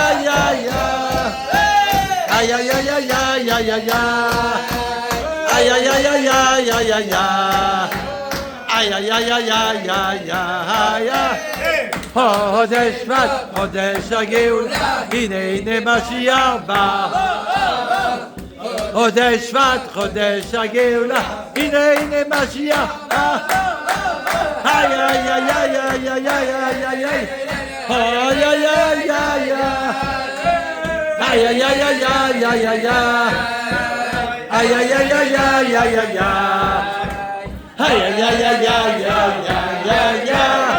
חודש שבט, חודש הגאולה, הנה משיח בא. אמן.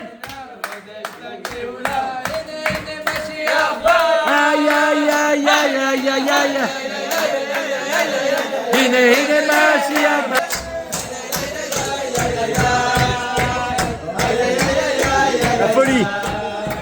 La folie ce soir. Pourquoi?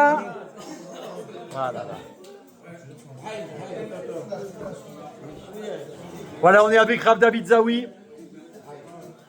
en direct live. Voilà mon frère, il est fou de joie de ce Farbringen, les amis,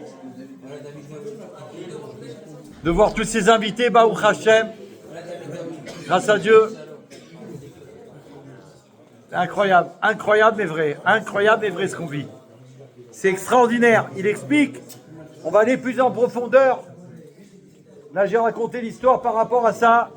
Il dit que le Mashiach est avant tout un roi. On a expliqué, il est à la fois Rav et Meller. Et le rabbin insiste fortement dans le Barmakout de Parashat Shoftim en 1991. Un roi n'est roi que lorsque le peuple l'accepte. Si personne lui dit vive le roi, Yechia Meller, alors il peut pas être le roi. La royauté, c'est pas simplement un statut. C'est pour ça que il faut dire Yechia Meller. Vive le roi. Yechia Meller, Hamashiach. Vive le roi, Yechia Meller.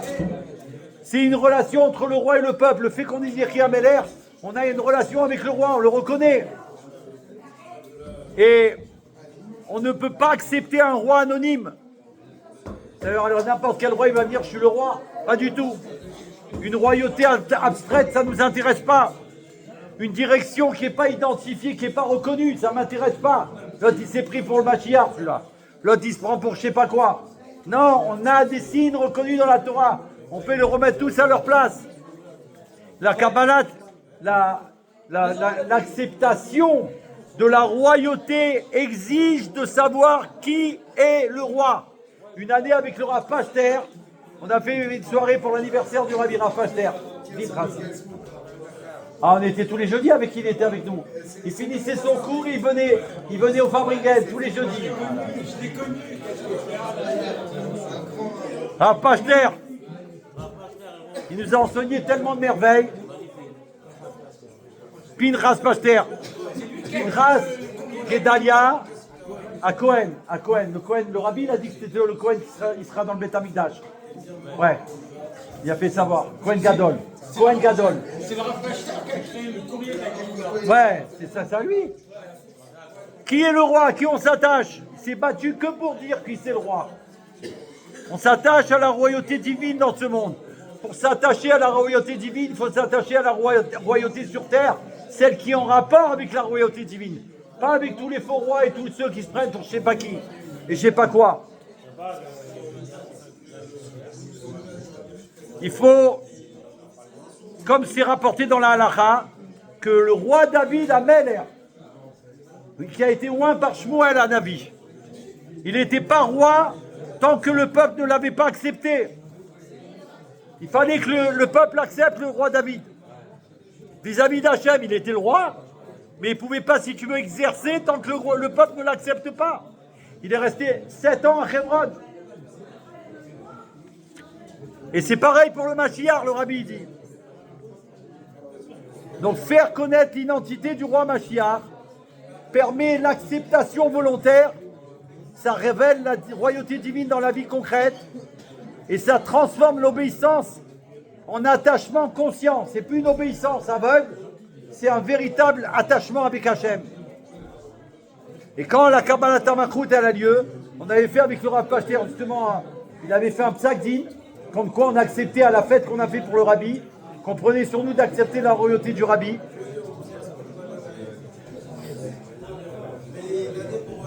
Et le rabbi a fait savoir qu'on est dans la dernière étape, parce qu'un roi il ne peut pas régner sans être identifié et accepté.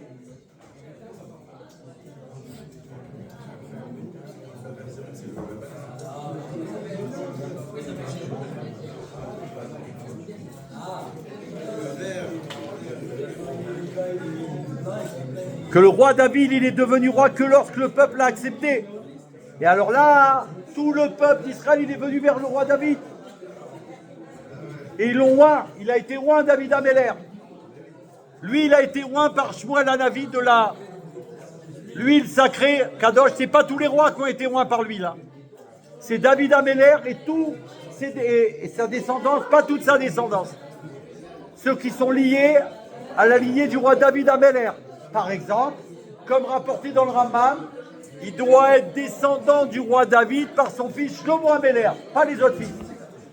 Il doit descendre du roi Shlomo pour être Mashiach. Le rabbi descend du roi David par Shlomo Amelech. Tous les rébéim d'ailleurs.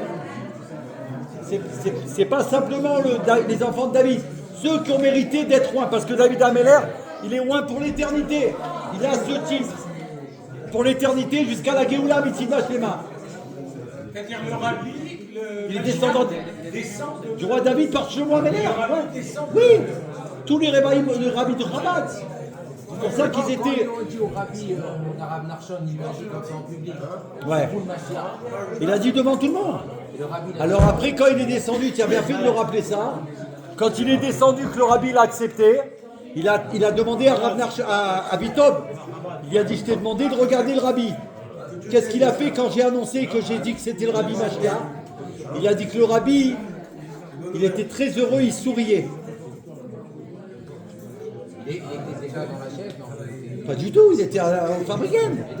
Bien sûr. C'est une acceptation de à 100% réelle.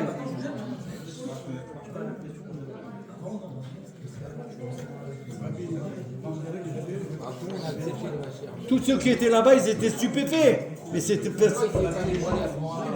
parce qu'après, il faut communiquer au monde, ça suffit pas. Tout le peuple.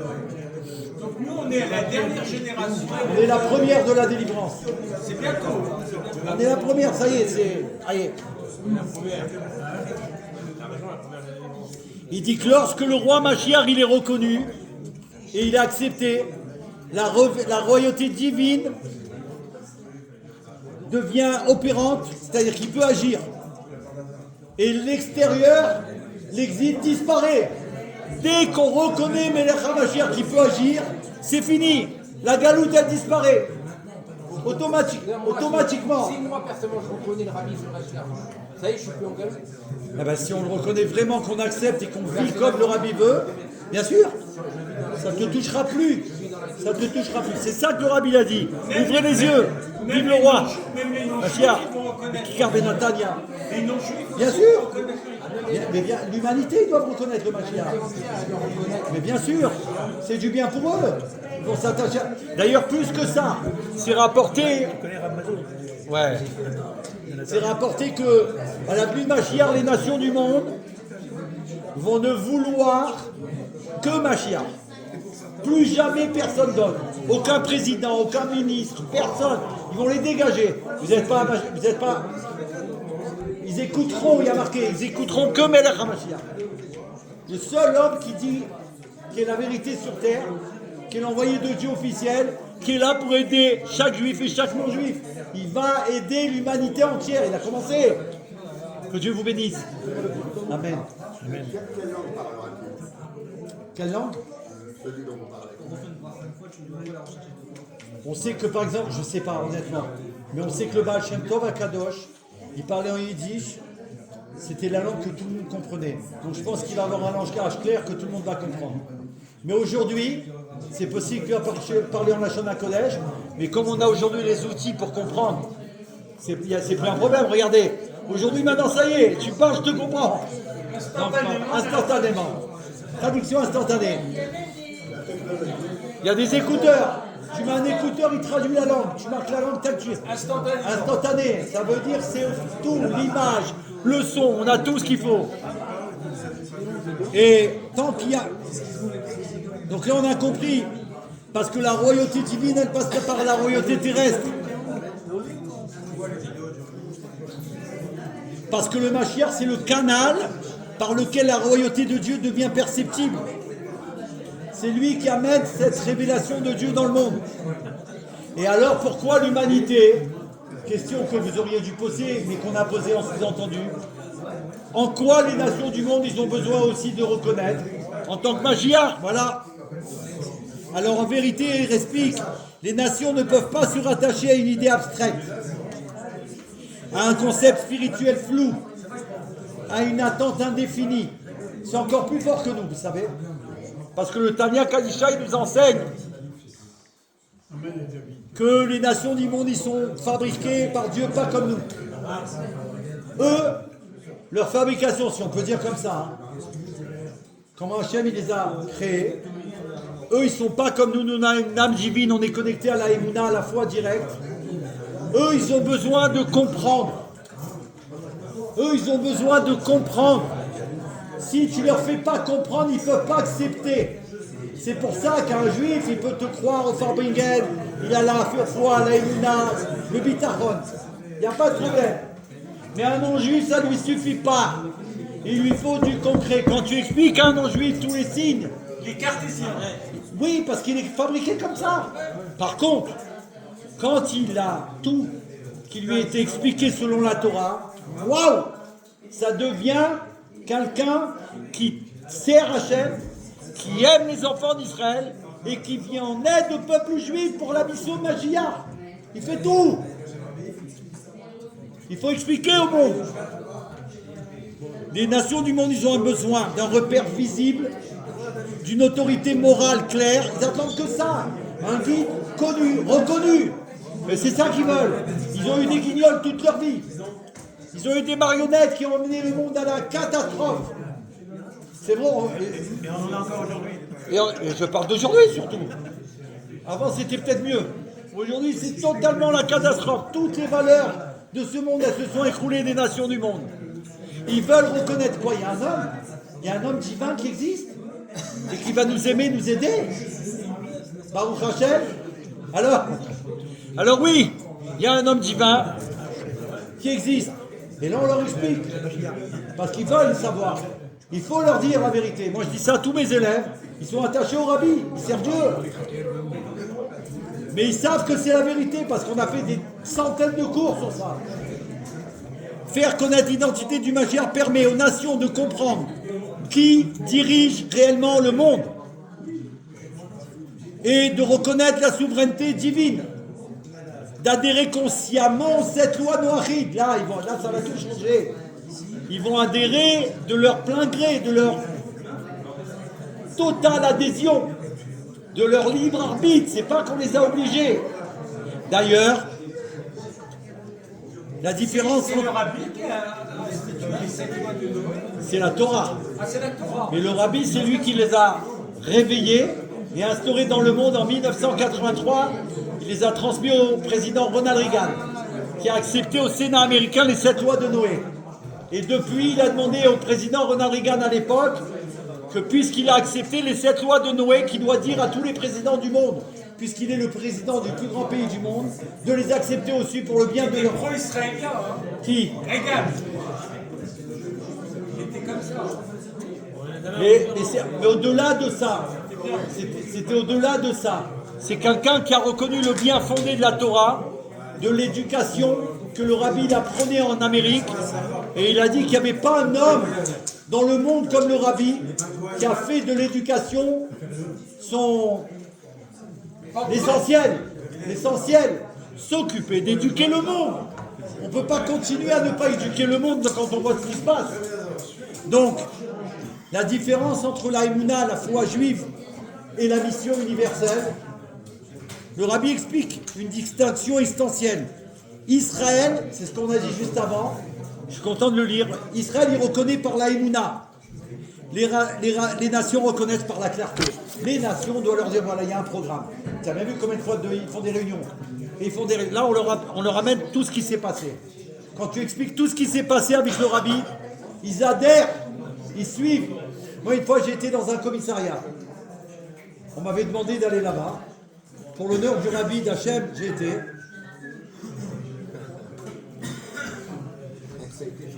Ça a été un truc de... Ouais, j'ai été. On m'a demandé de venir fêter. Je ne savais même pas pourquoi. Hein? J'ai été là-bas. Au Hachem. Magnifique. Voilà, quand il est passé le papa de Madame Zawi chez le rabbi. Il y a les photos là. J'étais un petit jeune. Quand j'étais là-bas, à un moment donné, je me demandais ce que je faisais là. J'ai commencé à parler de ma mission et de ce que je faisais grâce au rabbi de Lubavitch. Ils m'ont demandé de parler. Non, ils m'ont posé des questions par rapport à quelque chose qu'il y avait eu quelque part. Quelqu'un m'a, comme si j'étais témoin. 91. Et Baruch Hashem, j'ai commencé à parler de ma mission avec les nations du monde et du rabbi. C'est simple, pratiquement le commissariat qui était là-bas, ils venaient tous dans la pièce pour écouter ce que je transmettais. Ils étaient stupéfaits, ils étaient choqués, ils venaient tous un derrière l'autre. Attendez, vous pouvez reprendre monsieur parce que j'ai pas tout entendu. Et tac, et je leur ai dit le rabbi, ça. Ils n'étaient pas juifs, ils étaient pas Non, ils étaient émerveillés. Ils ont entendu, ça tenait debout, ça tenait la rue. Vous pouvez vérifier, c'est ça à cette époque, il y a eu ça et ça. Et c'est ça qu'il faut faire avec la nation du monde. Le but d'un Fabrigène, c'est pas qu'on fasse un autre Fabrigène pour dire que le rabbi c'est le Mashiach. C'est de prendre des forces pour aller dehors à l'extérieur et de dire aux nations du monde qu'il y a un Mashiach, il est là. Et qu'il va venir pour sauver le monde et t'aider. Alors, Bezrat Hashem.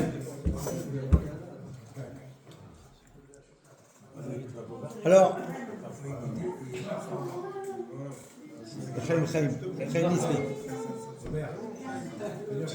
donc ça c'est notre mission.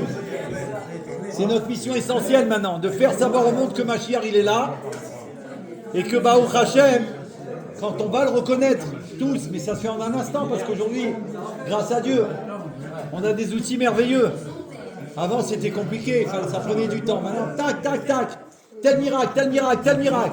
Quand tu racontes ce qui se passe, les gens ils sont obligés. Voilà, ça y est. Ça me revient ce que je voulais vous transmettre pour terminer. On ne peut pas terminer, mais il faut bien terminer. Je veux dire, on ne veut pas, mais on est obligé, quoi. Les Chaim Libracha. Un petit verre s'il te plaît. Merci beaucoup. Les Chaim. Il faut juste écouter, s'il vous plaît, parce que là, je ne peux pas me concentrer, Nishiba. Je suis obligé de me concentrer avec le bouquin là. Le téléphone, il a sauté. Elle est dans la vodka. La vodka. Ouais, dans les deux, elles sont. Je ne prendrai pas avec en présence de mon avocat. Ouais. Alors, il y a une chose incroyable, ça rejoint ce qu'on vient d'apprendre ensemble. Il y a exactement 3 ans environ, le Rav Ginsburg Amalar, qui est l'un des plus grands élèves, pour ne pas dire le plus grand, au monde du Rabbi, dans tous les domaines, il a été reconnu comme sage parfait, Chacham Hashalem. D'accord? Il a des cordes, toutes les cordes, il est maître. C'est pas, par exemple, il est maître en musique. C'est pas un musicien. Il est maître en musique. Il a son orchestre de chassidoute. Il est maître en Kabbale, en Torah, bien sûr, en médecine, en mathématiques, dans tous les domaines. On l'a fait venir 2 fois à Paris. Il a fait des conférences exceptionnelles avec des goïms. Son élève. Le Rabbi, il a fait la Sorbonne. Oui. Il a été à la Sorbonne. Donc, qu'est-ce qui s'est passé il y a 3 ans? Écoutez bien parce que ça rejoint. Il y a 3 ans, le Rav Ginsburg Amalar, il a révélé une 4e révolution dans le peuple juif. Il dit qu'il y a eu 3 révolutions et la 4e, il a annoncé. La première révolution qu'il y a eu à l'époque, c'était avec la Torah orale. On n'avait pas le droit de l'écrire. Vous le savez, on l'a appris. Et pourtant, aujourd'hui, elle est écrite. Comment que ça se fait? Il a dit qu'à l'époque, Rabbi Yehuda Nassi, voyant le grand danger de la disparition de la Torah orale par rapport au fait que les générations, elles ont baissé de niveau, il y avait un danger très grave. Donc lui, en tant que Nassi Ador, Rabbi Yehuda Nassi, il a pris sur lui de dévoiler que maintenant il faut l'écrire. Sinon on risque de la perdre. Donc c'est comme tu dis, Messirut Nefesh. On n'a pas le droit de rendre ses Shabbat, bien sûr. Si quelqu'un est en train de se noyer ou de se mourir, il n'y a plus de question. Il faut le sauver. C'est une mitzvah de la Torah. Là c'est pas, il y a un danger, on perd la Torah. Écris la Torah. Première révolution. Ça a marché. Deuxième révolution, plus tard, à l'époque de Rabbi Yosef Karo, à cette époque, on ne pouvait pas payer ou donner de l'argent pour ceux qui étudiaient la Torah pour devenir des masters, des maîtres, des rabbins, etc. C'était comme ça à l'époque. Ils faisaient ça d'eux-mêmes, ils voulaient devenir des maîtres pour enseigner, que ce soit la tradition, elle soit, transmise d'enfants, d'élèves, etc. Mais à un moment donné, c'était tellement dur, à cause de l'exil, des gens qui n'avaient pas de quoi manger, qui n'avaient pas de quoi nourrir leur famille, qu'ils se sont dit, bon, si c'est comme ça, j'arrête tout, je vais aller faire un travail et gagner de l'argent pour nourrir ma famille. Quand ça s'est su qu'il y avait tellement de gens qui étaient prêts à tout abandonner, à l'époque de Rabbi Yosef Karo, ils ont décidé que maintenant, si quelqu'un est vraiment dans le besoin, que c'est dépendant de la nourriture, de sa famille, de la vie quotidienne, alors oui, s'il faut payer quelqu'un, on va le payer. Et en même temps, on va avoir des maîtres qui vont continuer à devenir des maîtres, sinon ils vont abandonner, ils vont dire laisse-moi tomber ce métier. J'ai pas de quoi manger, je peux même pas enseigner comme je veux parce que quand tu as mal au ventre, tu peux pas vraiment donner tout ce que tu peux. Ils ont accepté et depuis ce temps-là, on a le droit de payer un maître pour son élève, etc. Pour quelqu'un qui fait des cours, il vient, il est rester 2 heures avec toi, 3 heures. C'est fini, gratuit. Il a besoin, comme ça, au Rajam, il peut continuer à apprendre. Et il peut continuer grâce à ça à transmettre. 3e révolution, c'est plus proche de nous, les femmes juives. À leur époque, il y a longtemps, ils avaient le droit d'étudier la Torah que ce qui concerne les lois de la femme. D'accord? C'était comme ça. Mais est venu le temps où ça ne suffit plus pour les femmes. Pourquoi? Le Rabbi l'explique. Parce qu'à l'époque, les jeunes filles, elles étudiaient dans leur maison auprès de leur maman ou de leur mamie. Aujourd'hui, c'est plus le cas. Ils sortent dehors. Le Rabbi il a dit, le fait de sortir dehors, il y a des dangers. Et il y a tellement de dangers que s'ils vont dehors, on peut les perdre. Qu'est-ce qu'ils vont devenir? Alors, puisqu'il n'y a plus à la maison comme avant et qu'ils sont obligés de sortir, parce qu'il y a des écoles qui sont obligatoires, etc., alors ils ont décidé de commencer à enseigner la Torah aux femmes. Et là, c'est venu les séminaires, tous les endroits, les écoles juives pour les filles. Et ça, c'est la 3e révolution qui s'est réalisée, qui a été réalisé, on voit aujourd'hui que les femmes, Baruch Hashem, elles sont très douées, elles sont très puissantes, elles dévoilent la Torah, elles font des cours elles-mêmes, c'est de la folie. 4e révolution, la nôtre. C'est la dernière. Et là, le Rav Ginsburg, il a dit, les non-juifs, eux, n'ont le droit d'étudier que les lois qui concernent les 7 lois de Noé. C'est ça qu'ils ont le droit. S'ils étudient autre Shabbat, ils n'ont pas le droit. C'est-à-dire qu'ils ont le droit de feuilleter comme ça. Baruch Haba. Et rien Meller. S'ils étudient Shabbat pour le faire, là, ils ne sont pas le droit. Parce que la Torah, elle dit, pour après leur propos, c'est comme si qu'ils inventent une nouvelle religion. Chas Shalom, ils n'ont pas le droit. Interdit. Donc attention. Maintenant, le monde a avancé, Mashiach il est là. Le Rav Ginsburg à Malar, il a dit, le temps est venu de transmettre toute la Torah à l'humanité. Pas pour qu'ils deviennent juifs, bien qu'il y en a plein qui vont le faire, et c'est mentionné dans la Torah qu'il va y avoir bien beaucoup de non-juifs qui vont devenir juifs, mais aussi, surtout, pour qu'ils deviennent des vrais bnei noirs, des vrais chassid ou botalam, juste parmi les nations du monde. Et là, il a commencé à dévoiler des cours. Il a écrit il y a déjà longtemps 3 livres pour les non-juifs, Kabbalah pour les nations, qu'on a étudié avec les bnei noirs. Et il dévoile la Torah, pas simplement ce qui est lié aux 7 lois de Noé. Et là, il explique qu'en vérité, les non-juifs, quand ils vont étudier toute la Torah, c'est ce qu'on a dit tout à l'heure avec d'autres mots, ils vont être émerveillés de voir ses connaissances, de comprendre qu'est-ce que c'est que la Torah. Et ils vont adhérer, pas spécialement pour devenir juifs, ils vont même aider les juifs. Parce que là, de leur volonté, ils vont dire, mais il faut que je les aide, les juifs.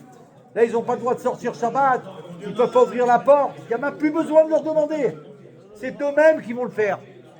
Et il dit que Baruch Hashem, cette 4e révolution, elle va amener que les nations du monde, ils vont venir des vrais bnei noirs, attachés au Rabbi, puisqu'ils doivent être attachés à Moshe Rabbeinu. C'est une condition. Comme vous le savez, s'ils ne remplissent pas cette condition, à l'avenue de Mashiach, ils auront un grand mérite, ils auront des cadeaux, mais ça ne suffit pas. Ils n'auront pas le droit à Triat HaMetim, à la résurrection des morts, et ils n'auront pas le droit au monde futur. Par contre, s'ils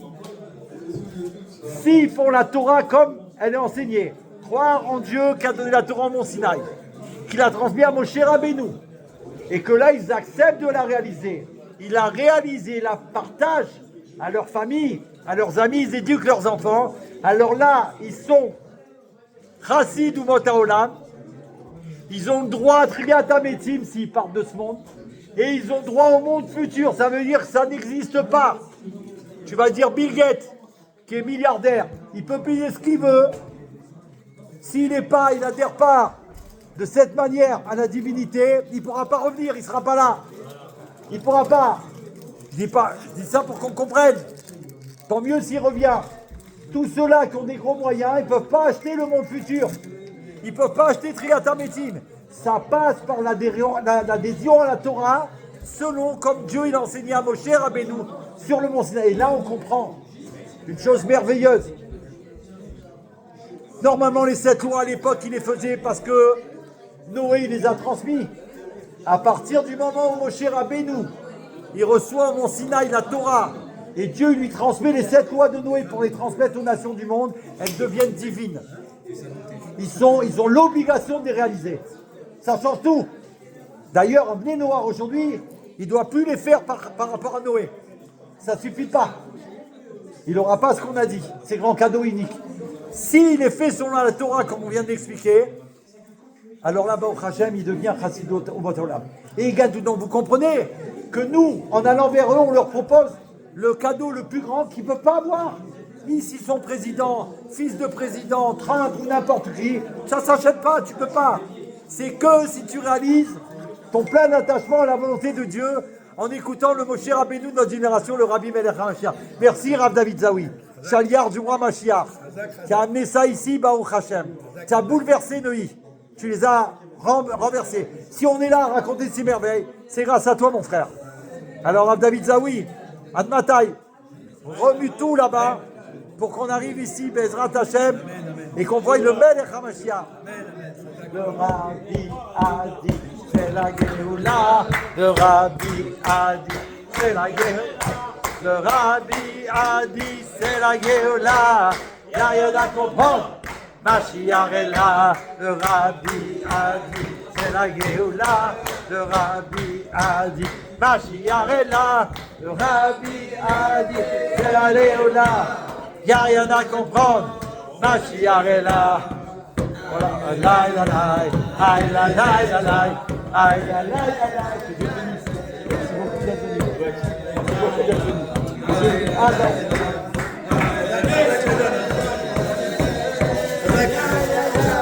Aïe, aïe, aïe, aïe.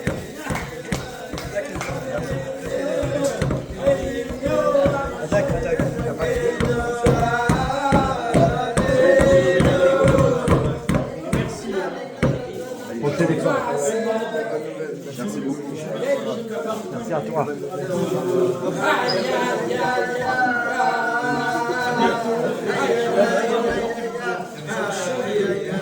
Tiens, pour ton téléphone. Sur le téléphone. Tiens, ta maman. Tu le colles derrière? Ouais. Tu le colles derrière? Pour ton papa. Ah ouais. C'est pour ta soeur.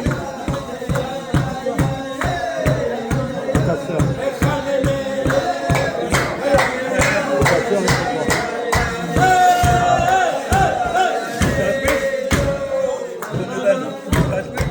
Pour qui?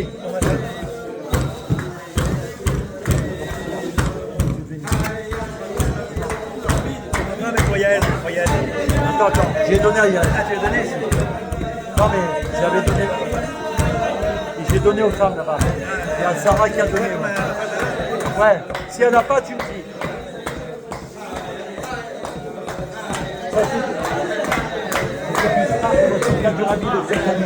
On le met dans les familles. Vous avez un téléphone?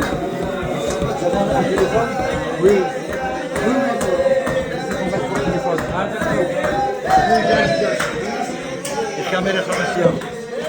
C'était une première mondiale explosive. Et son nez nous lirotait now, Mashiach, now.